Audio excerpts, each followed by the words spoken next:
Questions കൊണ്ട് അവിടെ ഇവിടെ എഴുതി കൊടുത്തിട്ട് യൂട്യൂബേഴ്സിനെ കൊണ്ട് ചോദിപ്പിക്കുക, അവരെ ഞാൻ മാർക്കറ്റ് ചെയ്തു. ഒരിക്കലും ഞാൻ അവരെ മാർക്കറ്റ് ചെയ്തിട്ടില്ല, ചെയ്യാനും പോകുന്നില്ല. എനിക്ക് അവരുടെ കെയർ ഓഫിൽ ഇന്ന് വരെ ഒരു വ്യക്തികൾ ഇവിടെ വന്ന ഒരു പ്രോപ്പർട്ടിയുടെ കാര്യം ഒരു എൻക്വയറി പോലും ഈ നിമിഷം വരെ ഉണ്ടായിട്ടില്ല. ഇത്രയുള്ള എനിക്ക് അതിനെപ്പറ്റി പറയാനായിട്ട്. ബിഷപ്പ് ഒരുപാട് നന്ദിയുണ്ട്. കാരണം ഇത്രയും തിരക്കിനിടെ നമുക്ക് വേണ്ടിയിട്ട് കുറച്ച് സമയം മാറ്റിവെക്കാൻ ബിഷപ്പിന് സാധിച്ചതിൽ വളരെയധികം സന്തോഷമുണ്ട്. ഈ ഒരു ഗതികേടിൽ നിന്ന് ബിഷപ്പിന് മാറി ഒരു മുക്തി നേടട്ടെ എന്നുള്ള ഒരു ആശംസയെ കുറിച്ചാണ് എനിക്ക് പറയാനുള്ളത്. ഞാനും അങ്ങനെ പ്രാർത്ഥിച്ചുകൊണ്ടിരിക്കുന്നത്. ഇതിൽ നിന്ന് ദൈവം എനിക്കൊരു വലിയ ഒരു ഇതുണ്ടാകട്ടെ എന്ന് ഞാനും പ്രാർത്ഥിക്കുന്നു. പ്രത്യേകിച്ച് അതുൽ വ്ലോഗ്സിനും ഡാനിക്കും എന്റെ എല്ലാവിധമായിട്ടുള്ള വിജയാശംസകളും അഭിവാദ്യങ്ങളും ഞാൻ തരുന്നു. സമൂഹത്തിൽ തിന്മകൾ കണ്ടാൽ തിന്മകൾക്കെതിരെ പോരാടുവാനായിട്ട് നിങ്ങൾ യുവാക്കന്മാർ മുൻപോട്ട് വരിക. തിന്മകൾ കാണുമ്പോഴാണ് നിങ്ങൾ റിയാക്ട് ചെയ്യുന്നത്, അല്ലേ? ആ തിന്മകളെ റിയാക്ട് ചെയ്ത് നന്മയിലേക്ക് കൊണ്ടുവരുവാൻ ഞാൻ നിങ്ങൾക്ക് വേണ്ടുന്ന എല്ലാ പിൻബലവും ആഹ്വാനവും നൽകുന്നു. അതിനോട് ഇന്നലെ അവൻ അച്ഛനെതിരെ 4 വീഡിയോ അവൻ ഇട്ടത്. ഞാൻ ഓൾറെഡി 4 മാസം മുമ്പ് 2 വീഡിയോ ഇട്ടിട്ടുണ്ടായിരുന്നു. സത്യം പറയാലോ, ഇത് ഫുൾ മാർക്കറ്റിംഗ് ആണ് പുള്ളി ചെയ്യുന്നത്. പുള്ളിയുടെ അവിടുത്തെ വസ്തു മൊത്തം വിറ്റ് പോകണം. ഞാൻ കുറച്ച് കാര്യങ്ങൾ പറയാം, എനിക്കുണ്ടായ കുറച്ച് അനുഭവങ്ങൾ. ഇത് വീഡിയോ മൊത്തം കാണുമ്പോൾ പറയാം. ഞാനിവിടെ രേണുവിൻ്റെ കാര്യങ്ങളൊന്നും ഇവിടെ സംസാരിക്കാൻ വേണ്ടിയല്ല വരുന്നത്, കിച്ചുവിൻ്റെ അല്ല, മെയിനായിട്ട് പുള്ളിയുടെ കാര്യങ്ങൾ. പുള്ളി എന്താണ് പല ആൾക്കാരെ കൊണ്ട് എന്നെ വിളിപ്പിച്ചത്, എന്നെ കൊണ്ട് വീഡിയോ റിമൂവ് ചെയ്യിപ്പിച്ചതിൻ്റെ ഒക്കെ നിങ്ങൾക്കറിയാം. കുറച്ച് കാര്യങ്ങൾ ഞാൻ പറഞ്ഞാൽ തമ്പ് മാറ്റി കൊടുക്കാൻ വേണ്ടി അത് അങ്ങനെ എഴുതി പിടിപ്പിച്ച് ഇങ്ങനെ എഴുതി പിടിച്ച് എനിക്ക് പറ്റുന്നില്ല. പിന്നെ പുള്ളിക്കാരൻ ജീവിതം അവസാനിപ്പിക്കാൻ പോകാന്നൊക്കെ ചില ആൾക്കാരോട് പറഞ്ഞതിൻ്റെയൊക്കെ കുറച്ച് കാര്യങ്ങൾ. പിന്നെ ഞാനും അതിലും കൂടെ ആ വീട്ടിൽ ചെന്നപ്പോൾ ഞങ്ങളോട് പറഞ്ഞ കുറച്ച് കാര്യങ്ങൾ, ഇതൊക്കെ നമുക്കൊന്ന് സംസാരിക്കാനുണ്ട്. നിങ്ങളൊന്ന് മൊത്തം ഒന്ന് കണ്ടിട്ട് നിങ്ങളുടെ അഭിപ്രായം പറ.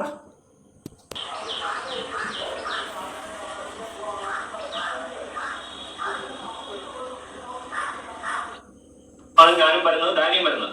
ഡാനിക്കെതിരെ ഒരു പരാതി കൊടുത്തിട്ടുണ്ടായിരുന്നു. ഇവനെതിരെ കൊടുത്തത് ഈ പറയുന്ന രേണുസുധിയുടെ സഹോദരിയാണ്. അതും ഒരു വ്യാജ പരാതി തന്നെയാണ്. ഈ പരാതിയുമായി ബന്ധപ്പെട്ട് നമ്മൾ സ്റ്റേഷനിൽ വന്ന സമയത്ത് ബിഷപ്പിനെ കാണാനായിട്ട് ഇങ്ങോട്ട് കയറിയിട്ടുണ്ടായിരുന്നു. അപ്പൊ നമുക്ക് ജസ്റ്റ് 1-2 ക്വസ്റ്റ്യൻസ് ബിഷപ്പിന്റെ അടുത്ത് ചോദിക്കാനുണ്ടായിരുന്നു. അത് സംബന്ധമായിട്ടാണ് നമ്മൾ ഈ വീഡിയോ എടുക്കുന്നത്. ഓക്കെ, എനിക്ക് ആദ്യം തന്നെ ബിഷപ്പിന്റെ അടുത്ത് ചോദിക്കാനുള്ളതെന്ന് വെച്ച് കഴിഞ്ഞാൽ, ഫാദർ ഒരുപാട് പേരെ സഹായിക്കുന്ന വ്യക്തിയാണ്. എന്ന നിലയിൽ ഇത്രയും കാലം സഹായിച്ചിട്ട്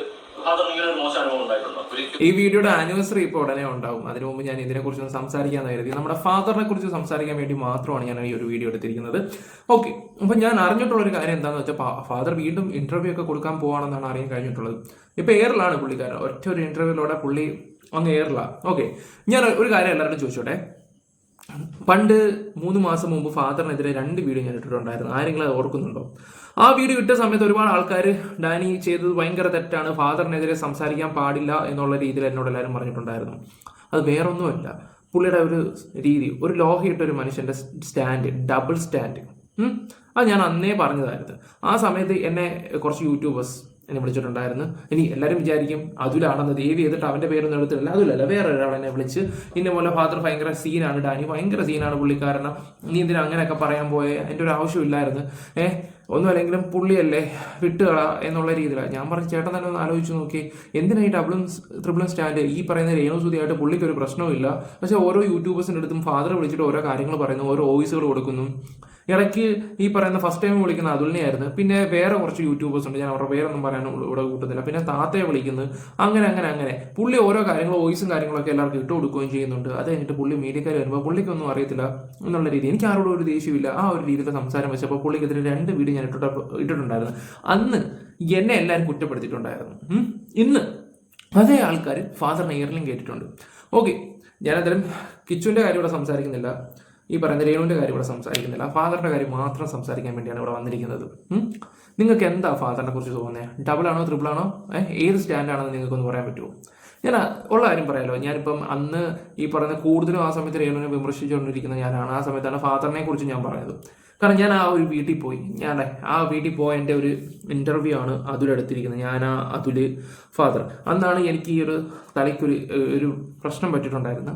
അത് വെച്ചുകൊണ്ടായിരുന്നു. ഒന്നാമത് എനിക്കവിടെ ഈ നല്ല വണ്ണം ഉണ്ടായിരുന്നു. ആ സമയത്ത് ആ വണ്ണം വെച്ചുകൊണ്ട് എനിക്ക് അവിടെ ഇരിക്കാൻ തന്നെ ഒരു ഭയങ്കര ഇതായിരുന്നു. ആ സമയത്ത് ഫാദറുമായിട്ട് ഞാൻ കുറച്ച് നേരം സംസാരിച്ചു. നല്ല പോസിറ്റീവ് മൈൻഡൊക്കെ ആയിട്ട് എന്നെ പുള്ളിക്കാരൻ വിടുകയൊക്കെ ചെയ്തത് ഞാനത് എൻ്റെ വീട്ടിലെടുത്ത് പറയുകയും ചെയ്യുന്ന ഒരു കാര്യമൊക്കെ തന്നെ. പക്ഷെ ചില കാര്യത്തിലോട്ട് നമ്മളോട് സംസാരിക്കുന്ന ആ ഒരു വ്യക്തി കുറെ കഴിയുമ്പോൾ വേറെ ഒരു സ്വഭാവം. അപ്പം എന്നോട് പറഞ്ഞ കാര്യമല്ലല്ലോ ഇപ്പോൾ ഇതിനകത്ത് പറയുന്നത്. ഞാൻ ആലോചിച്ച ഒരു കാര്യം, ഡബിളാണോ ട്രിപ്പിളാണോ ഏത് സ്റ്റാൻഡാണെന്നൊന്നും എനിക്കറിയത്തില്ല.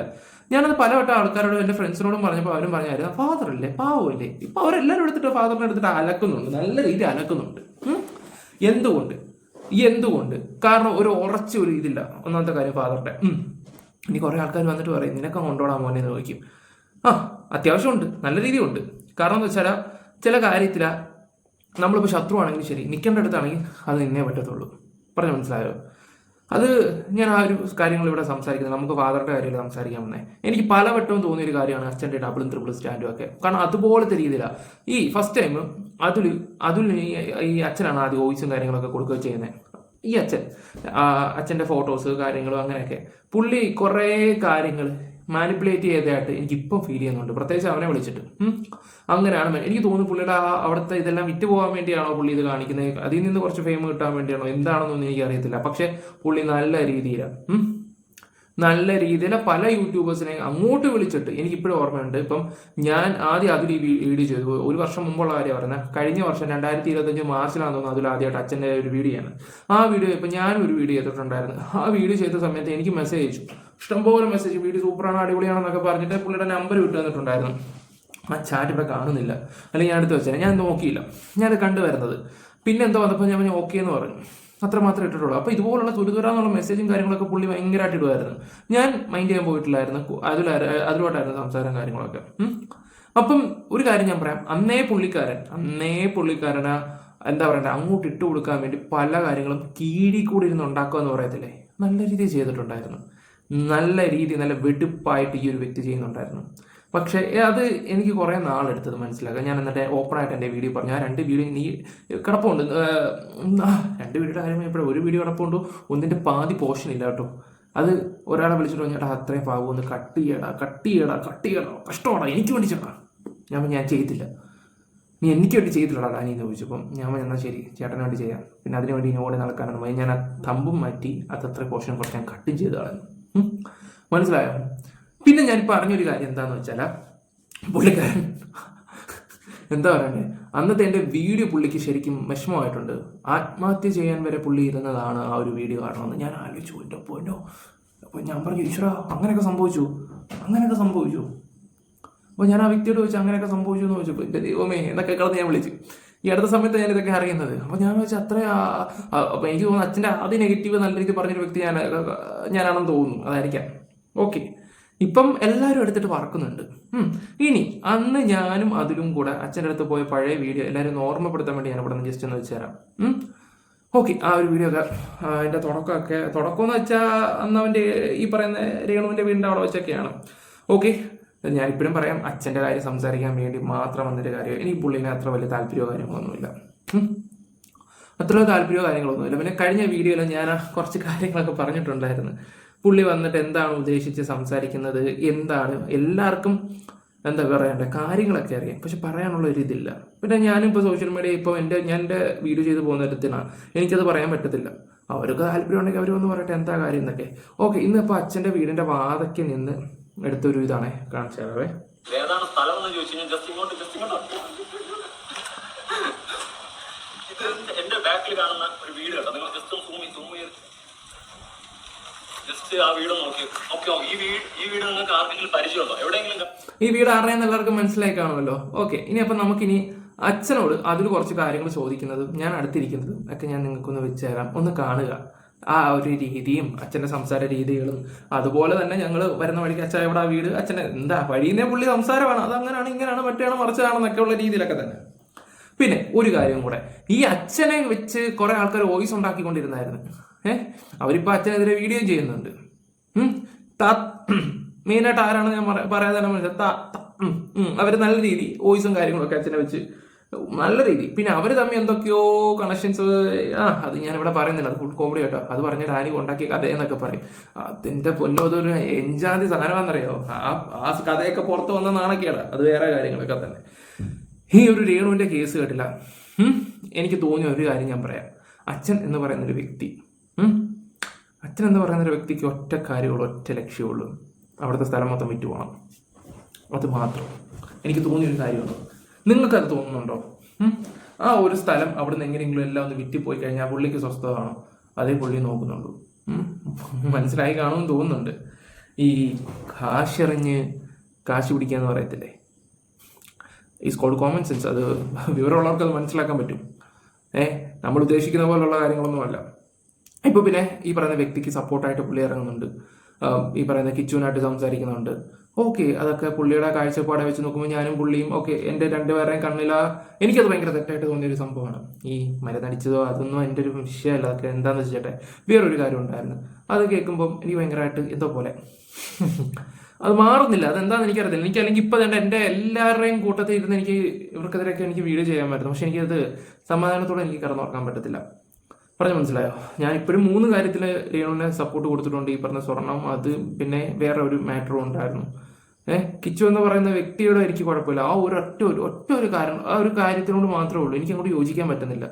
അപ്പോൾ പല ആൾക്കാരും എന്നോട് ഞാനത് കാര്യങ്ങളൊക്കെ സംസാരിച്ചപ്പോഴും അത് നിന്റെ ഭാഗത്തുനിന്ന് ചിന്തിക്കുമ്പോൾ ശരിയാന്നൊക്കെ അവരെന്നോട് പറയുന്നുണ്ട്.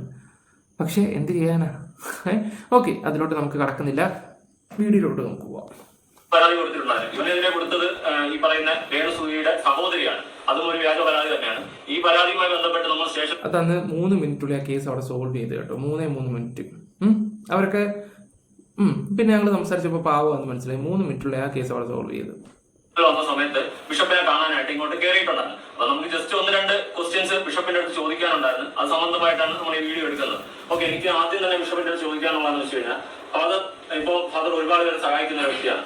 എന്ന നിലയിൽ ഇത്രയും കാലം സഹായിച്ചിട്ട് ഫാദറിന് ഇങ്ങനെ ഒരു മോശം അനുഭവം ഉണ്ടായിട്ടുണ്ടോ? ഒരിക്കലും ഉണ്ടായിട്ടില്ല. ഞാൻ എൻ്റെ ചെറിയ പ്രായം മുതൽ ഒരു മിഷണറി വൈദികനായി ജീവിച്ചു.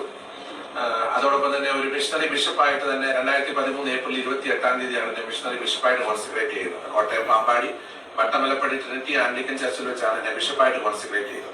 അന്ന് കേരള മുഖ്യമന്ത്രി ബഹുമാനപ്പെട്ട ശ്രീ ഉമ്മൻചാണ്ടി സാറ് നേരിട്ട് പള്ളിയിൽ വരികയും ശുശ്രൂഷ കർമ്മങ്ങളിൽ സംബന്ധിക്കുകയും ഒക്കെ ചെയ്ത അനുഭവങ്ങളുണ്ട്. അതിനുശേഷമായിട്ട് എന്റെ ജീവിതം നോക്കുകയാണെങ്കിൽ ഒരുപാട് കാരുണ്യ പ്രവർത്തനങ്ങൾ ചെയ്യുവാനായിട്ടാണ് എന്റെ ജീവിതം ഞാൻ ഡെഡിക്കേറ്റ് ചെയ്തത്. നിരവധി പേരെ സഹായിക്കാനുള്ള ഭാഗ്യം ദൈവം എനിക്ക് നൽകി. ബൈബിൾ പറയുന്നത് പിന്നെ വലം കൈ ചെയ്യുന്ന ഇടം കൈ അറിയരുത്. അപ്രകാരം അനവധി പേരെ സഹായിച്ചു. ഈ നാടിനെ സപ്പോർട്ട് ചെയ്തു. ജാതി മത വ്യത്യാസമില്ലാതെ സാധുക്കളായിട്ടുള്ളവരെ സപ്പോർട്ട് ചെയ്യാൻ ദൈവം എനിക്ക് കരുണ ചെയ്തു. പക്ഷേങ്കില് കൊല്ലം സുധി എന്ന് പറയുന്ന ഒരു കലാകാരന്റെ 2 കുഞ്ഞുങ്ങൾക്ക് വീട് നിർമ്മിക്കുവാനായിട്ട് 8 സെന്റ് സ്ഥലം എഴുതി നൽകിയതിനു ശേഷം ഒരു വിവാദത്തിലേക്ക് എന്നെ കൊണ്ടുപോവുകയാണ് ഈ രേണു സുധി എന്ന് പറയുന്ന ഈ സോഷ്യൽ മീഡിയ താരമായി സമൂഹം ഇപ്പോൾ കണ്ടുകൊണ്ടിരിക്കുന്ന ഈ ലേഡി ചെയ്തുകൊണ്ടിരിക്കുന്ന ഏറ്റവും വലിയൊരു ദുഃഖകരമായ കാര്യം. അതായത് ഇതിന്റെ പിൻപിൽ നിന്ന് ഞാൻ അടക്കമുള്ള സമൂഹത്തിൽ ആദരണീയരായി ജീവിക്കുന്ന ഒരു കാര്യം കൂടെ പറയാനുണ്ട്. രേണു സുധിയുടെ അന്നത്തെ കഥകൾ മൊത്തം തപ്പിയെടുക്കാൻ വേണ്ടി ഞാനും അതിൽ നടക്കാത്ത സ്ഥലങ്ങളെല്ലാം, ഒപ്പിക്കാത്ത കാര്യങ്ങളെല്ലാം, A to Z കാര്യങ്ങൾ, ആദ്യ ഭർത്താവ്, അത് ഇത് മറ്റേത് എല്ലാ കാര്യങ്ങളും പൊളിച്ചടുക്കി നമ്മൾ സ്റ്റാർ ആയിക്കൊണ്ടിരിക്കുന്ന ഒരു സമയം അത്. ആ ഒരു ആ സമയത്താണ് ദൈവത്തിനെ പോലെ നമ്മുടെ അച്ഛൻ ഇങ്ങോട്ട് വരുന്നത്. നമ്മളായിട്ട് അങ്ങോട്ട് പോയതല്ല, ഇങ്ങോട്ട് വന്നതാണ്. പറയാൻ മനസ്സിലായോ? വന്നെങ്കിൽ നമുക്ക് ഒരുപാട് കാര്യങ്ങൾ അറിയാൻ പറ്റി കേട്ടോ. അത് വേറെ കാര്യങ്ങളൊക്കെ തന്നെ. പറയാൻ മനസ്സിലായോ? ഇവിടെ പുള്ളി ആരും ദ്രോഹിക്കത്തില്ല എന്ന് പറയുന്നുണ്ട്. പക്ഷെ ഞാൻ പറഞ്ഞില്ലേ, നമ്മൾ ചില സിനിമയിൽ മാത്രമേ കണ്ടിട്ടുള്ളൂ ഇങ്ങനെയുള്ള ചില ആൾക്കാരെയൊക്കെ. ഞാൻ ഉള്ള കാര്യമാണ് നിങ്ങളോട് ഈ തുറന്നു പറയുന്നത്. ഉള്ള കാര്യം. ദേവദൂതനെ പോലെ പുള്ളിക്കാരൻ ഇവിടെ കടന്നു വരുന്നു, സംസാരിക്കുന്നു, പക്വത കാണിക്കുന്നു. ആഹാ ഹാ ഹാ ഓഹോ ഹേ ഹേ ഹേ ഹേ ഹേ. അതേ പുള്ളി തന്നെ വേറെ പല ഇന്റർവ്യൂ ഒക്കെ കൊടുക്കുമ്പോഴോ മാറ്റി പറയുന്നു, എനിക്ക് ആ സ്ത്രീയുടെ ഒരു പ്രശ്നങ്ങളോ കാര്യങ്ങളോ ഒന്നുമില്ല. അവർ ഈ സോഷ്യൽ മീഡിയ കാണിക്കുന്ന അങ്ങനെ അവിടെ നിന്നില്ല ഇവിടെ നിന്നില്ല. അവർ പറഞ്ഞല്ലേ, ഈ ഡബിൾ ആണോ ട്രിപ്പിൾ ആണോ ഏത് തരമാണോ എന്നൊന്നും എനിക്കറിയത്തില്ല. ആ ഒരു ക്യാരക്ടർ ഒരിക്കലും എനിക്ക് അക്സെപ്റ്റ് ചെയ്യാൻ പറ്റാത്തൊരു ക്യാരക്ടറാണ്. അത് ഞാൻ പല വട്ടവും നോട്ട് ചെയ്തൊരു സംഭവമാണ്. പക്ഷെ അപ്പോഴും എല്ലാവരും അച്ഛൻ.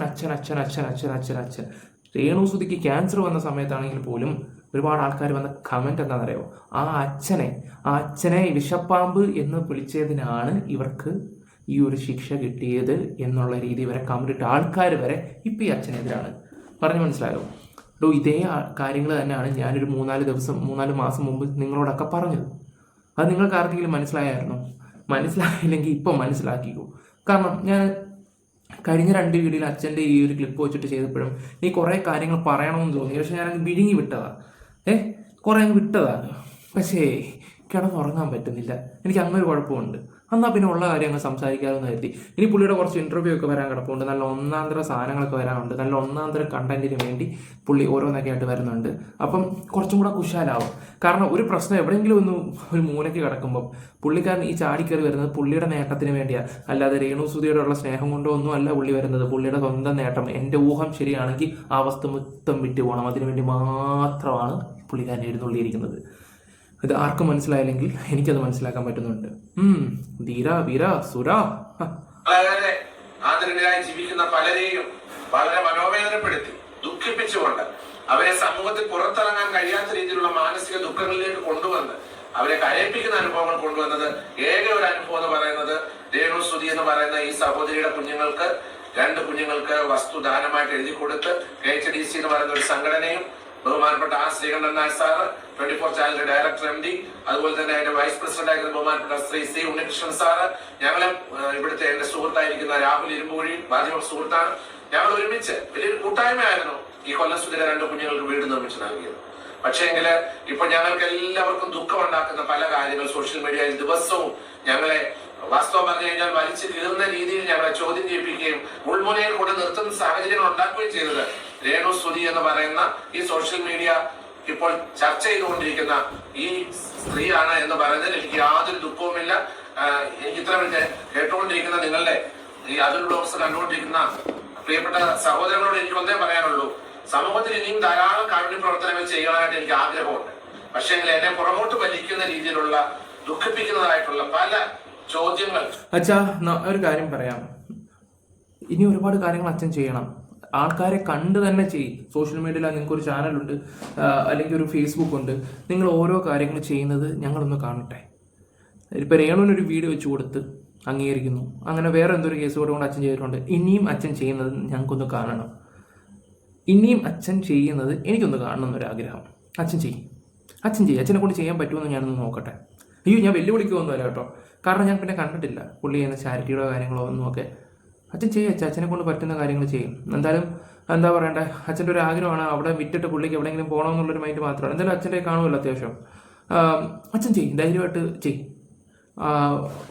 എന്തിനാ അതൊക്കെ ഇങ്ങനെ പറയേണ്ട ആവശ്യമൊന്നുമില്ല. അച്ഛൻ അങ്ങനെ ധൈര്യമായിട്ടൊക്കെ ചെയ്യും. എല്ലായിടത്തും കണ്ട് അതിൽ അത് വീഡിയോ ഇടുവോ എന്താണെന്ന് വെച്ചാൽ ചെയ്യുകയൊക്കെ ചെയ്യും. പക്ഷെ ഞങ്ങൾ കണ്ടിട്ടില്ല ആ പടം. രേണുവിൻ്റെയും പിന്നെ ഒരു കേസ് കെട്ടിലേ കണ്ടിട്ടുള്ളൂ. ഇനിയിപ്പോൾ അച്ഛന് മനവിഷമോ കാര്യങ്ങളോ ഒന്നും വേണ്ട രേണു സുധിയെ കുറിച്ച്. പണ്ടത്തെ വീഡിയോ ആണെങ്കിൽ എനിക്കിപ്പോൾ അത് പറയാനുള്ള കാര്യം, അച്ഛൻ ഇത് കാണുമെന്നുണ്ടോ ഒറ്റ കാര്യം കൊണ്ടാണ് ഞാൻ ഈ പറയുന്നത്. വിഷമിക്കേണ്ട ആവശ്യമില്ല. ഇപ്പം അച്ഛൻ രേണുവിൻ്റെ സൈഡല്ലേ, അച്ഛൻ രേണുവിൻ്റെ സൈഡല്ലേ. പിന്നെ ഞാനും ഉണ്ട് കേട്ടോ കൂട്ടത്തില, പക്ഷെ അച്ഛൻ്റെ കൂടെ അല്ല. ഞാൻ ഒറ്റയ്ക്ക് എന്നെ കൊണ്ട് പറ്റുന്ന രീതിയിൽ ആ ഒരു വിഷയത്തിൻ്റെ കൂടെ ഞാൻ അവരുടെ കൂടെ കാണും. ആ ഒറ്റ വിഷയത്തിൽ ബാക്കി എന്തൊക്കെ ഞാൻ അവരെ കുറിച്ച് പറഞ്ഞിട്ടുണ്ടോ അതിനെല്ലാം ഞാൻ എതിരാണ്. പിന്നെ എനിക്കും കുറേ കാര്യങ്ങളൊക്കെ അറിയാം, A to Z കാര്യങ്ങളൊക്കെ അറിയാം. ഒരു സൈഡ് മാത്രമേ അല്ല, ഞാനൊരു കുറച്ച് കാര്യങ്ങൾ തെളിവ് സഹിതം കാണുകയും ബോധ്യപ്പെടുകയൊക്കെ ചെയ്ത ചില വിഷയത്തിലൊക്കെ ചില ആൾക്കാർ എന്നെ കൊണ്ട് കാണിച്ചിട്ടുണ്ടായിരുന്നു. അതുകൊണ്ട് എനിക്ക് അവർ ബോധ്യമായിട്ടുള്ള കുറച്ച് വിഷയമുണ്ട്. അതുകൊണ്ട് മാത്രം നിൽക്കുന്നേ. ഞാൻ കണ്ണുകൊണ്ട് കണ്ടതും കേട്ടതൊക്കെ വെച്ചിട്ടാണ് ഞാൻ ഈ സംസാരിച്ചത്, ഈ കൂടെ നിൽക്കുകയും ചെയ്യുന്നത്. ആ ഒരു 2 കാര്യത്തിന് വേണ്ടി മാത്രം. ഓക്കെ, ഞാൻ ഒന്നും കൂടെ അച്ഛനോട് പറയാം. അച്ഛനെ കൊണ്ട് പറ്റുവാണെങ്കിൽ അച്ഛൻ ചെയ്യും. ചാരിറ്റിയോ എന്താണെന്ന് വെച്ചാൽ അച്ഛനൊക്കെ ഒന്ന് ചെയ്ത് കാണിക്കും. അതാ അല്ലാതെ ഇതൊക്കെ അച്ഛൻ്റെ ഒരു മനോവിഷമമാണെങ്കിൽ ഇതൊക്കെ എടുത്ത് കളാ. ഇനി അച്ഛനെ കൊണ്ട് ചെയ്തു തുടങ്ങും. അച്ഛന് പറ്റിയ സമയമാണ്. ഉള്ള കാര്യം ഞാൻ തുറന്നു പറയാലോ, നിങ്ങളുടെ ഓരോ വീഡിയോസും എൻ്റെ ഇരിപ്പുണ്ട്. അതൊക്കെ വെച്ചിട്ട് ഇവിടെ എനിക്ക് ഭയങ്കരമായിട്ട് കാണാപ്പാടമാണ്. കാരണം പല ആൾക്കാരും കൊണ്ടുവന്ന് ചെയ്തപ്പോഴും ഞാൻ വിചാരിച്ചത് വിട്ട് കളയുന്നത്. കാരണം ഞാൻ 4 മാസം മുമ്പ് നിങ്ങളെക്കുറിച്ച് അതുപോലെ ഞാൻ പറഞ്ഞിട്ടുണ്ടായിരുന്നു. നിങ്ങൾ ഡബിൾ സ്റ്റാൻഡും ട്രിപ്പിൾ സ്റ്റാൻഡും ഈ ലോഹ ഇട്ടിട്ട് ഇങ്ങനെ ഇത് ചെയ്യരുത്, സ്വന്തം വില കളഞ്ഞു കുളിക്കല്ലേ എന്നുള്ള രീതിയിലാണ്. അപ്പോൾ ഞങ്ങളും കുറച്ച് ആൾക്കാർ പറഞ്ഞു ഇതെന്താ ഇയാൾ ഇങ്ങനെ വന്നിട്ട് പറയുന്നത്. അപ്പോഴും എന്താണ് കുറേ ആൾക്കാർ രേണുവിന് സപ്പോർട്ട് ഉണ്ടല്ലോ, അച്ഛൻ രേണുവിന് എതിരാണല്ലോ അച്ഛൻ, അത് മാനിച്ചിട്ടായിരിക്കാം ചിലപ്പോൾ അച്ഛനെ വെറുതെ വിട്ടത്. ഇപ്പം അവസരം ഒത്തു വന്നപ്പോൾ എല്ലാവരും കൂടെ ഇട്ടിട്ട് താങ്ങുക. അപ്പോൾ പിന്നെ ഞാനും കൂടെ പറയേണ്ടതും കൂടെ പറഞ്ഞില്ലെങ്കിൽ ഒരു സമാധാനം വരത്തില്ല. ചോദ്യശരങ്ങൾ എന്റെ നേരെ ആഞ്ഞെടുത്തപ്പോൾ എന്റെ മനസ്സിന് എന്തെന്നില്ലാത്ത ദുഃഖം ഉണ്ടാക്കിയെന്ന് നിങ്ങളോട് പറയുവാൻ ഞാൻ ഈ സമയം ഉപയോഗിക്കുകയാണ്. അതുകൊണ്ട് തീർച്ചയായിട്ടും ഇങ്ങനെയുള്ള ഒരാളെ സമൂഹത്തിൽ പ്രമോട്ട് ചെയ്യുന്നത് അവസാനിപ്പിക്കണമെന്നാണ് ഒരു ബിഷപ്പ് എന്ന രീതിയിൽ എനിക്ക് പൊതുസമൂഹത്തോട് ആഹ്വാനം ചെയ്യാറുള്ളത്. ഇങ്ങനെയുള്ള ഒരാളെ പ്രമോട്ട് ചെയ്യുന്നതുകൊണ്ട് നമ്മുടെ പൊതുസമൂഹത്തിൽ കേരളത്തിലെ യുവതിയുവാക്കന്മാർക്ക് എന്ത് മെസ്സേജാണ് കൊടുക്കാനുള്ളതെന്നാണ് എനിക്ക് അതൊരു ബ്ലോഗ്സിലൂടെ നിങ്ങളുടെ പ്രേക്ഷകരോട്. ഡാനി സത്യനിലൂടെ ഞാൻ അങ്ങോട്ട് ചോദിക്കുകയാണ്, ഈ 2 വെള്ളത്തിലെ കളിക്ക് ഞങ്ങൾ എന്തോ പറയണം? ഈ പൊതുസമൂഹത്തിന് നിങ്ങൾ എന്ത് മെസ്സേജാണ് കൊടുക്കുന്നത്? ഡബിൾ അങ്ങനെ എന്തെങ്കിലും ആണോ? പൊതുസമൂഹത്തിൽ പറ അച്ഛാ. ഇത് ഡാനി സത്യന്റെ വ്ളോഗിലൂടെയാണ് പറയുന്നത്. പൊതുസമൂഹത്തിൽ താങ്കൾ എന്താണ് ഈ കൊടുക്കുന്നത്? അതുൽ വ്ളോഗ്സിന്റെ ചാനലിലൂടെ പറയുന്നുണ്ട്, ആദ്യം സ്വന്തം കാലം നിൽക്കാൻ പഠിക്കുക. പറഞ്ഞ മനസ്സിലായോ? സ്വന്തം കാലം നിങ്ങൾ നിൽക്കാൻ പഠിക്കും, ഒരു കുഴപ്പമില്ല നിങ്ങൾക്ക്. ഇപ്പൊ കണ്ടില്ലേ, നിങ്ങളിപ്പോൾ വന്നിട്ട് ഓരോ കാര്യങ്ങൾ സംസാരിക്കും. എനിക്കിപ്പോൾ ഇത്രയും പൊട്ടാനുള്ള കാര്യം എന്താണെന്ന് വെച്ചാൽ ഇദ്ദേഹം ഇനി ഒരു 4 ഇന്റർവ്യൂ കൂടെ കൊടുക്കാൻ പോകുന്നുണ്ട്. ഒരു 3-4 ഇന്റർവ്യൂ കൂടെ കൊടുത്തിട്ട് വീണ്ടും ആ കിച്ചുവിന്റെ മാറ്റർ, രേണുവിന്റെ വിഷയം, പണ്ട് രേണുവായിരുന്നു കുഴപ്പം, ഇപ്പൊ കിച്ചുവാണ് കുഴപ്പം. ഓക്കെ, ഇതെന്താണെന്നറിയാവോ? പുള്ളിക്ക് പുള്ളിയുടെ കാര്യം നടന്നു പോകാൻ വേണ്ടി മാത്രം പുള്ളി ഇപ്പൊ ഇവിടെ വരുവാണ്, മുന്നിട്ട് ഇങ്ങനെ നിൽക്കുകയാണ്. അതാണ് ഇവിടെ നടന്നുകൊണ്ടിരിക്കുന്നത്. അങ്ങനെയുള്ളവരെയൊക്കെ നമ്മൾ പൊളിച്ചെടുക്കും. അത് നമ്മുടെ ഒരു ശൈലി അങ്ങനെ. പറഞ്ഞ മനസ്സിലായോ? എനിക്ക് ചോദിക്കാനായിട്ടുള്ളത് ഇതാണ്. എനിക്ക് ചോദിക്കാനുള്ളത് ഇങ്ങനെയുള്ള ഒരു, ഇപ്പൊ തന്നെ നിങ്ങൾ എന്നോട് വന്നപ്പോ പറഞ്ഞു നിങ്ങൾക്ക് എഗനസ്റ്റ് ആയിട്ട് കംപ്ലൈന്റ് കൊടുത്തു എന്ന് പറഞ്ഞു. ഞാൻ അതിനെപ്പറ്റി അന്വേഷിക്കാൻ എനിക്ക് കഴിഞ്ഞിട്ടില്ല, കാരണം ബിഷപ്പ് എന്ന രീതിയിൽ എനിക്ക് പരിമിതികളുണ്ട്. പക്ഷെ നിങ്ങളുടെ ദുഃഖം ഞാൻ മനസ്സിലാക്കുന്നു. സത്യം വിജയിക്കും, സത്യം ജയിക്കും. പരിമിതിയുണ്ട്. എന്നെ കൊണ്ടൊന്ന് പറയിപ്പിക്കല്ലേ എന്റെ പൊന്നെ. കുഞ്ഞൊട്ടയും വരുന്നില്ല, എന്നെ കൊണ്ടൊന്നും പറയിപ്പിക്കരുത് നിങ്ങൾ. നീതിയുള്ള നിങ്ങൾ മറ്റുള്ളവർ കൊടുത്ത വീഡിയോസിനെ റിയാക്ട് ചെയ്ത ഒരു ബ്ലോഗർ എന്ന രീതിയിൽ നിങ്ങളുടെ സത്യം വിജയിക്കുക തന്നെ ചെയ്യും. നിങ്ങൾ ആരെയും, ഞാൻ നിങ്ങളുടെ വീഡിയോ കാണുന്ന ഒരു പ്രേക്ഷകൻ എന്ന രീതിയിൽ പറയുകയാണ്, നിങ്ങൾക്ക് നിങ്ങളുടെ ഭാഗത്ത് നീതി ഉണ്ടെങ്കിൽ നിങ്ങൾക്ക് അതിന് നന്മയുണ്ടാകും. കാരണം നിങ്ങളുടെ ഒരു വീഡിയോയിലും നിങ്ങൾ അവരെ വ്യക്തിഹത്യ വരുത്തുന്നതായിട്ടോ അവരെ മോശപ്പെടുത്തുന്നതായിട്ടോ ഞാൻ കണ്ടിട്ടില്ല. മറ്റുള്ളവർ ചെയ്യുന്ന വീഡിയോയിൽ ഇവർ കൊടുത്ത ഇന്റർവ്യൂസിൽ അതിനെ റിയാക്ട് ചെയ്യുകയാണ് നിങ്ങൾ ചെയ്തത്. അതുകൊണ്ട് തീർച്ചയായിട്ടും നിങ്ങൾക്ക് എല്ലാ വിജയങ്ങളും ഞാൻ ആശംസിക്കുന്നു. പിന്നെ എനിക്കുണ്ടായ ഈ മുറിവുകൾ തീർച്ചയായിട്ടും അതെന്റെ കുടുംബത്തിനുണ്ടായ മുറിവാണ്. എന്നെ സ്നേഹിക്കുന്ന ലോകരാജ്യങ്ങളിലുള്ള അനവധി എന്നെ സ്നേഹിക്കുന്നവരുണ്ടല്ലോ, അവർക്കുണ്ടായ ഒരു മുറിവാണ്. അവരൊക്കെ എന്നെ വിളിച്ച് ആശ്വസിപ്പിക്കുന്നുണ്ട്. ബിഷപ്പ് വിഷമിക്കണ്ട, നന്മ ചെയ്യുന്നവർ ഫലമുള്ള വൃക്ഷത്തിന് ഏറുണ്ട്, നന്മ ചെയ്യുന്നവർക്ക് കല്ലേറുണ്ട്. അതുകൊണ്ടാണ് ഈ രേണുസുതി എന്നെ പൊതുമാധ്യമങ്ങളില് പൊതുസമൂഹങ്ങളില് എറിയുവാനായിട്ട് അവസരങ്ങൾ ഒരുക്കി കൊടുത്തത്. അതുകൊണ്ട് പൊതുസമൂഹം ഇത് മനസ്സിലാക്കി സത്യത്തിന്റെ കൂടെ നിൽക്കുവാൻ ഞാൻ വളരെ വിനീതമായിട്ട് നിങ്ങളെ ഓർമ്മപ്പെടുത്തുകയാണ്. അതായത് ഫാദർ ഈ വസ്തു കൊടുത്തത് ബാക്കിയുള്ള ഫാദറിന്റെ വസ്തു മാർക്കറ്റ് ചെയ്യാൻ വേണ്ടിയിട്ടും ബാക്കിയുള്ളത് കച്ചവടം നടക്കാൻ വേണ്ടിയിട്ടും എന്നുള്ളൊരു സോഷ്യൽ മീഡിയയിൽ ഒരു ചോദ്യവും കാര്യങ്ങളൊക്കെ ഉണ്ട്. അത് വളരെ നല്ലൊരു ചോദ്യം എന്നോട് ചോദിച്ചത്. അതല്ലേ, അന്ന് ആ ചോദ്യം ചോദിച്ചതിൽ നീ ഖേദിക്കുന്നുണ്ടോ എന്ന് എനിക്കറിയത്തില്ല. എടാ, നമ്മള് മണ്ടന്മാരാടാ, സത്യം പറയാനില്ലോ. പുള്ളിക്ക് അത് തന്നെ ആടാ ഉദ്ദേശം, അത് തന്നെ പുള്ളിക്ക് ഉദ്ദേശം. പറഞ്ഞ മനസ്സിലായോ? അത് തന്നെ ഉദ്ദേശം. കാരണം ഒരുപാട് യൂട്യൂബേഴ്സ് ഇവിടെ വന്നതിനോട് ചോദിച്ചു, പിന്നെ ഈ കൊല്ലം സ്തുതിയെയും അദ്ദേഹത്തിന്റെ കുടുംബത്തെയും വെച്ച് ഞാൻ മാർക്കറ്റ് ചെയ്യുന്നു. നിങ്ങളൊന്ന് ഒറ്റ കാര്യം ഓർത്താൽ മതി, എനിക്ക് ഇവരെ വെച്ച് മാർക്കറ്റ് ചെയ്യേണ്ട ഗതികേട് എനിക്ക് വന്നിട്ടില്ല. അത്രമേ എനിക്ക് അതിന് ഉത്തരം പറയാം. രേണുസുതി എന്ന് പറയുന്ന ഒരു സോഷ്യൽ മീഡിയ താരത്തെ വെച്ച് എനിക്ക് എന്റെ പ്രോപ്പർട്ടി പരസ്യപ്പെടുത്തേണ്ട ആവശ്യം എനിക്ക് ഇതുവരെ വന്നിട്ടില്ല. മാത്രമല്ല, ഒന്നുകൂടെ ഓർത്തു, രേണുസുതി എന്ന് പറയുന്ന ഈ സോഷ്യൽ മീഡിയ താരത്തിന്റെ നെയ്ബർഹുഡ് ആകാനായിട്ട് ഈ നിമിഷം വരെ ഒരാൾ എന്നെ വിളിച്ച് ചോദിച്ചിട്ടില്ല. സോഷ്യൽ മീഡിയ കാണുന്ന ആരും തന്നെ രേണുസുതിയുടെ നെയ്ബർഹുഡ് ആകാൻ വരത്തില്ല എന്നും ആ ചോദ്യത്തിന് ഉത്തരമായിട്ട് ഞാൻ കൃത്യമായിട്ട് പറയുകയാണ്. എനിക്കിപ്പം വേണേ മാർക്കറ്റ് ചെയ്യണമെങ്കിൽ വേറെ എന്തെല്ലാം പരസ്യ കമ്പനികളില്ലേ? ഇല്ലേ? ഈ കേരളത്തിൽ ഏതെല്ലാം പരസ്യ കമ്പനികളുണ്ട്. എനിക്ക് അവരോട് ഒരു അപേക്ഷ കൊടുത്താൽ അവര് പറയുന്ന പ്രതിഫലം അവർക്ക് കൊടുത്താൽ അവരെനിക്ക് ഇതിനുള്ള പരസ്യം ചെയ്ത്. പക്ഷെ ഞാന് ബഹുമാനപ്പെട്ട ശ്രീകണ്ഠൻ നായർ 24ന്റെ MD ആയിട്ടിരിക്കുന്ന ആ ബഹുമാന്യനായ ആ മാന്യദേഹത്തിന്റെ വാക്ക് ബഹുമാനിച്ചുകൊണ്ട് അദ്ദേഹം എന്നോട് പറഞ്ഞു, ബിഷപ്പ് നോബൽ ഫിലിം, താങ്കൾ ഈ കുഞ്ഞുങ്ങൾക്ക് ഒരു 2 കുഞ്ഞുങ്ങൾക്ക് ഒരു ചെറിയ സഹായം ചെയ്യാൻ പറഞ്ഞു. അത് ഞാൻ സന്തോഷത്തോടുകൂടി ചെയ്തത്. എന്റെ കുടുംബത്തിൽ എനിക്ക് ദൈവം, എന്റെ പൂർവികർ എനിക്ക് കാണിച്ചു തന്ന ഒരു മാതൃകയുണ്ട്. പാവങ്ങളെ സ്നേഹിക്കുക, സാധുക്കളെ. കാരണം എളിയവരോട് സദ്വർത്തമാനം ഘോഷിപ്പാനാണ് ഞാൻ ഒരു മിഷണറി ആയിട്ട് വന്നത്. സാധുക്കളുടെ ഇടയിലേക്കാണ് ഞാൻ വർക്ക് ചെയ്യാൻ പോയത്. അതുകൊണ്ട് ഇവരെ മാർക്കറ്റ് ചെയ്യുന്നു എന്ന് പറഞ്ഞ് ആരെങ്കിലും അങ്ങനെ നിങ്ങളുടെ ഈ വ്യൂവേഴ്സ് കാണുന്നുണ്ടെങ്കിൽ എനിക്ക് എന്റെ കൈകൂപ്പി പിടിച്ചോണ്ട് പറയുക, രേണുസുതിയോ അവരുടെ കുടുംബത്തിന്റെ പേര് പറഞ്ഞോ ഒരു മാർക്കറ്റിംഗും ഇല്ല, ഇതുവരെ ഉണ്ടായിട്ടില്ല. ഇനി മുന്നോട്ടുള്ള കാലം എന്റെ ജീവിതം അവസാനിക്കുന്നിടം വരെ ഇനി അവര് സോഷ്യൽ മീഡിയ വഴി ഞാൻ ഉയർന്ന എവിടെത്തിയോ സന്തോഷം. എന്റെ കാര്യത്തിന് വേണ്ടി ഞാൻ വിളിക്കത്തില്ലെന്ന് ബഹുമാനത്തോടെ പറയുകയാണ്. എനിക്ക് അതിന്റെ ആവശ്യമില്ല. ഞാൻ അത്രയും ഇതായിട്ടില്ലെന്നുള്ളതാണ് അതിനർത്ഥം. അത്രയൊന്നും ഞാൻ ആയിട്ടില്ല. അത്രയുള്ള അതിന് ഉത്തരം നിങ്ങളുടെ വ്യൂവേഴ്സിന് അത് കേൾക്കുമ്പോൾ മനസ്സിലാവുന്ന എന്റെ വിശ്വാസം. ഇവരെ വെച്ച് മാർക്കറ്റ് ചെയ്യേണ്ട ആവശ്യം എനിക്ക് വന്നിട്ടില്ല. കാരണം അതുപോലെ ഞാൻ മനപ്രയാസം ഞാൻ മനസ്സിലാക്കിയെടുത്തോളാം. ഇവരിവിടെ ഉണ്ടെന്ന് പറഞ്ഞ് ഭാഗം ബാക്കിയുള്ള വസ്തുവിന്റെ ഡിമാൻഡ് കുറയാത്ത സത്യസന്ധമായിട്ട് പറഞ്ഞു കഴിഞ്ഞാൽ ഇവർ ഇവിടെ താമസിക്കുന്നു എന്നുള്ള കാരണത്താല് ഇപ്പൊ എനിക്ക് പല സ്ഥലത്തുനിന്ന് ഫോൺ കോളുകൾ വന്നു, തിരുമേനി ഇത് നമുക്ക് ഭയങ്കര പ്രയാസമായി പോയല്ലോ ബിഷപ്പിനെന്ന് പറഞ്ഞു. ഞാൻ സൗമ്യമായിട്ട് ഇതെല്ലാം കേൾക്കുക ചെയ്യുന്നത്. മനസ്സിലായില്ലോ? എന്റെ അനുഭവം എന്ന് പറഞ്ഞു കഴിഞ്ഞാല് ഈ എലി ഉണ്ടല്ലോ, എലിപ്പത്തായത്തിനകത്ത് പെട്ടു നിൽക്കുന്ന ഒരു അനുഭവമായി ഇപ്പൊ എനിക്ക് അങ്ങനെ എനിക്കൊരു അനുഭവം ഉണ്ട്. സത്യസന്ധമായിട്ടാണ് പറയുന്നത്. ഈ എലി വന്ന് എലിപ്പത്തായത്തിൽ വീണു പോയ പോലെ ഒരു അനുഭവത്തിലാണ് ഇപ്പൊ ഞാൻ നിൽക്കുന്നത്. ഈ ചെയ്തതിനെ ഓർത്ത് റിഗ്രറ്റ് ചെയ്യുന്നുണ്ടോ എന്നുള്ള ചോദ്യത്തിനുമുള്ള ഉത്തരമാണ്. ഞാൻ ഒന്നും അതിന് പ്രതിഫലമായിട്ട് ഇച്ഛിച്ചല്ല. അവരിൽ അന്ന് രേണു ഇപ്പൊ കിച്ചു, അത്രേ ഉള്ളൂ വ്യത്യാസം.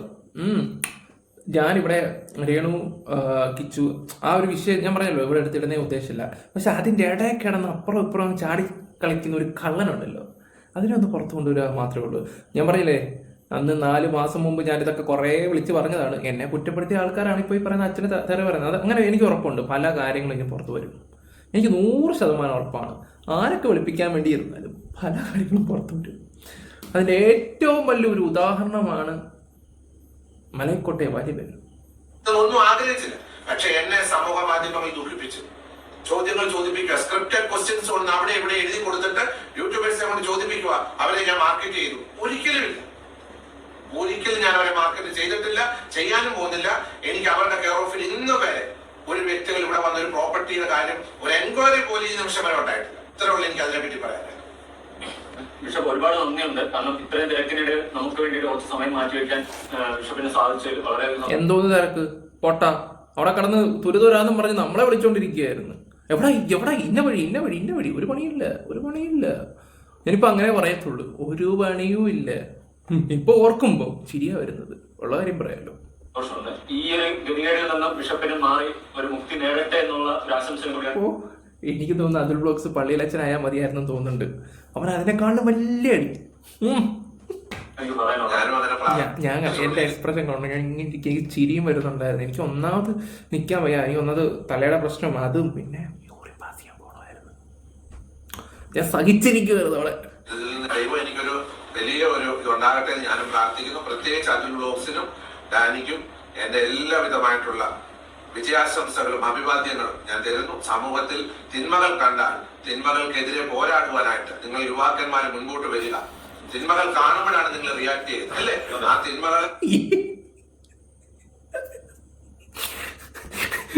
ഇപ്പോ അതിൽ 4-5 വീഡിയോ അച്ഛനെതിരെ ചെയ്തിട്ടുണ്ട്.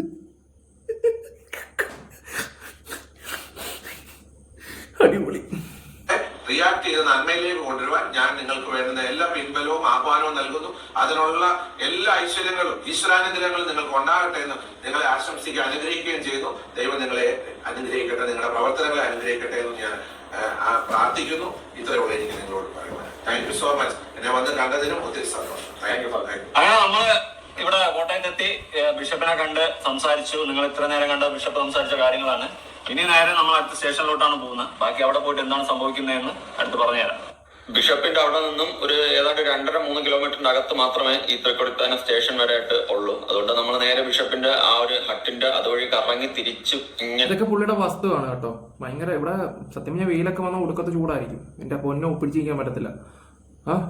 ഇതൊക്കെ ഒന്ന് വിറ്റ് പോണം ഗൈസ്. പുള്ളി ഒന്ന് ഹെൽപ്പ് ചെയ്യ ഗൈസ്. നല്ലൊരു പ്ലോട്ടാണ് കേട്ടോ അവിടെ. ഞാൻ നോക്കിയ സമയത്ത് നല്ല അടിപൊളി അന്തരീക്ഷം, മൊത്തം നല്ല രീതിയിൽ പ്രൊമോഷൻ ചെയ്ത നമ്മുടെ അതുൽ ബ്ലോഗ്സ് ഇതൊക്കെ ഒന്ന് വിറ്റ് പോകാൻ വേണ്ടി, പാവം അച്ഛന് വേണ്ടി. പാവം അടിപൊളിയായിട്ട് കിടക്കും. നമുക്ക് ലോറി വരെ പോകാൻ പറ്റുന്ന ഒരു സൗകര്യമുള്ള ഒരു പ്ലോട്ടായിട്ടാണ് ഞാൻ കണ്ടത്. റോഡ് ഇട്ടിട്ടുണ്ട്, ഇവരകത്തോട്ട് തന്നെ റോഡ് ഇട്ടിട്ടുണ്ട്. അപ്പൊ ഇതിങ്ങനെ പോകുന്ന സമയത്ത് ഇതിങ്ങനെ ഹാട്ട് വഴി കറങ്ങി വരുമ്പോ തിരിച്ച് നേരെ എത്തുന്നത് രേണുസുതിയുടെ വീട്, നമ്മുടെ രേഷ്മ തങ്കച്ചൻ. ഓക്കെ, അത് കഴിഞ്ഞിട്ട് ഞാൻ ഒരു പോലീസ് സ്റ്റേഷനിൽ നിൽക്കുന്ന ദൃശ്യമാണ് നിങ്ങൾ കാണുന്നത്. ഞാൻ ഗുണ്ടുമണിയായിരുന്നു ഗൈസ്. ആ സമയത്തൊക്കെ ഞാൻ കുറച്ച് സ്ട്രഗിളായിരുന്നു, നല്ല രീതിയിൽ എനിക്ക് വയ്യാതിരിക്കുന്ന സമയത്ത്. ഓക്കെ, അതൊന്നും ഞാൻ ഇനി ഇവിടെ പറയുന്നില്ല. അച്ഛനെക്കുറിച്ച് എന്താണ് തോന്നുന്നത്? ഞാൻ എൻ്റെ അന്നത്തെ വീഡിയോ കണ്ടോ ആൾക്കാരൊക്കെ?